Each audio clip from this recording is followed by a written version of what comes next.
There are moments in life when you're forced to choose between being a good person or being a successful one.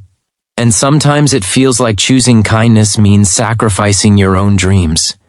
But every now and then, life surprises you in ways you never saw coming. This is the story of a young man named Ethan Parker, 26 years old, broke, exhausted, and desperately searching for a job. A guy who believed that kindness still mattered, even when the world kept punishing him for it. He had no idea that a single act of compassion, one small moment, would completely change the rest of his life.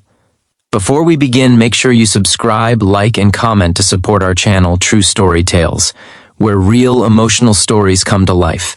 Ethan had been unemployed for nearly 6 months. His savings were gone, bills were piling up, and he was 3 weeks behind on rent. His landlord had already slid 2 eviction notices under his door. He kept telling himself everything would be fine, but even hope felt like a luxury he couldn't afford anymore.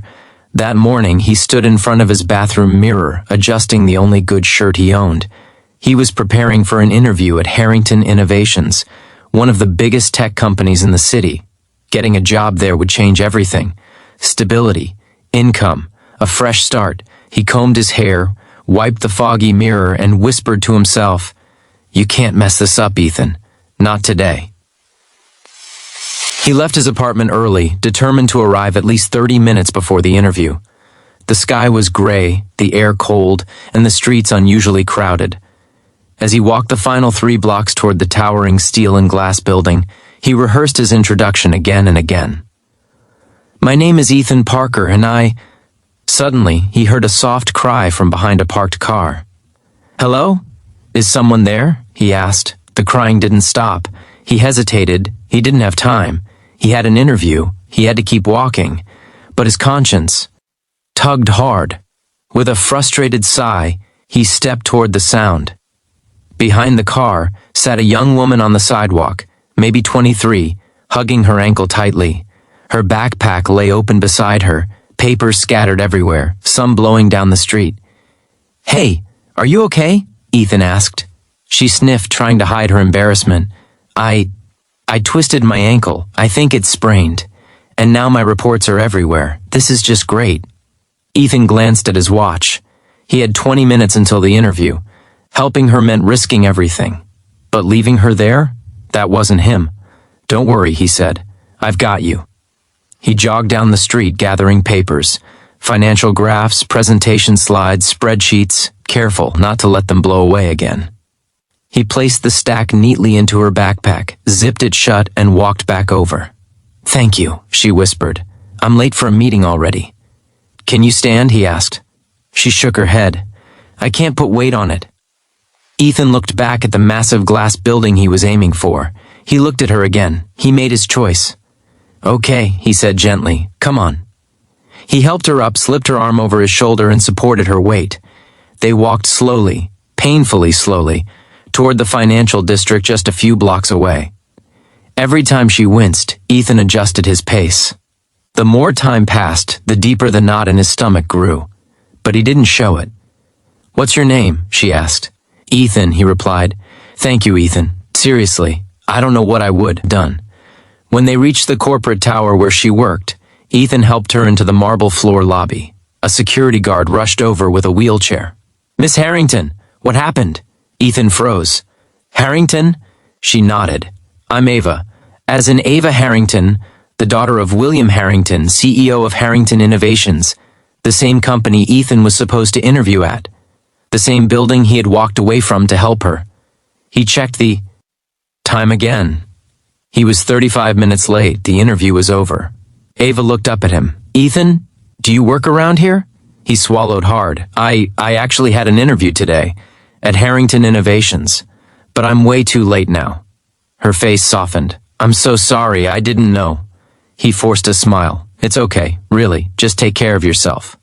He turned to leave, hiding the heartbreak behind a brave expression. "Ethan, wait," she called out. But the elevator doors closed, and he didn't look back. 2 days later, Ethan sat on the corner of his bed, staring at yet another rejection email. His landlord knocked again, reminding him the eviction deadline was approaching. Ethan felt like he was drowning. Why did doing the right thing always hurt so much? He walked outside to clear his mind, heading toward a nearby coffee shop. He had just ordered the cheapest drink on the menu when his phone rang. Blocked number. He almost didn't answer. "Hello? Is this Ethan Parker?" a stern voice asked. "Yes? This is William Harrington, CEO of Harrington Innovations." Ethan nearly dropped his phone. Yes, sir. Sorry about the interview. Something came up and—" "I know," Harrington interrupted. "My daughter told me everything." Ethan closed his eyes, expecting the worst. "You helped her even though you had somewhere important to be," Harrington continued. "She said you didn't hesitate, that you were kind, that you didn't ask for anything in return. Is that true?" I just did what anyone should do." A long silence followed. "Well," Harrington said, "most people wouldn't have." Ethan said nothing, bracing for the scolding. But instead, Harrington said something Ethan never expected. "I want you to come in tomorrow morning, not for an interview, for onboarding." Ethan felt his heart jump. Onboarding? Yes. We need more people like you here. People with integrity. People who still believe kindness matters. Ethan didn't know what to say. His voice cracked.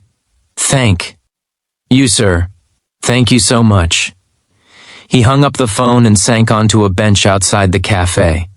For the first time in months, he felt air fill his lungs again. Real, hopeful air. The next morning, Ethan arrived early, not because he needed to impress anyone, but because he wanted to start this new chapter right. Ava met him in the lobby, her ankle wrapped but healing. "You didn't have to help me," she said softly, "but you did. And I'm really glad you did." Ethan smiled. "Me too. Welcome to the team," she added, handing him his badge. He stared at the small plastic card with his name and photo on it. Ethan Parker, project coordinator, Harrington Innovations. It didn't feel real. As they rode the elevator up together, Ava looked at him thoughtfully. "My dad always says that talent can be trained, but character, that's rare." Ethan glanced at her. "I didn't do it for a reward." "I know," she said, "and that's exactly why you deserve one." The elevator doors opened, and Ethan stepped out into a bustling floor of desks, bright screens, moving parts, and endless opportunities. He felt the energy of a new beginning washing over him. He had lost the interview. He had risked everything. And somehow, kindness had brought him exactly where he needed to be. From that day on, Ethan worked harder than ever. He took every task seriously, helped others the way he had helped Ava, and quickly earned the respect of the entire team. He even became close friends with Ava, someone who understood what it meant to appreciate genuine people. Months later, Harrington Innovations launched one of their most successful projects, and Ethan played a major role in it. When the CEO praised him publicly, Ethan felt something he hadn't felt in a long time, pride that came not from success but from staying true to who he was. And years later, whenever someone new joined the company, Ethan would tell them, "Opportunities will come and go, but kindness, that stays. And sometimes kindness is the biggest opportunity of all." In a world where people rush past each other, where everyone is focused on their own path, Ethan's story reminds us of something simple but powerful.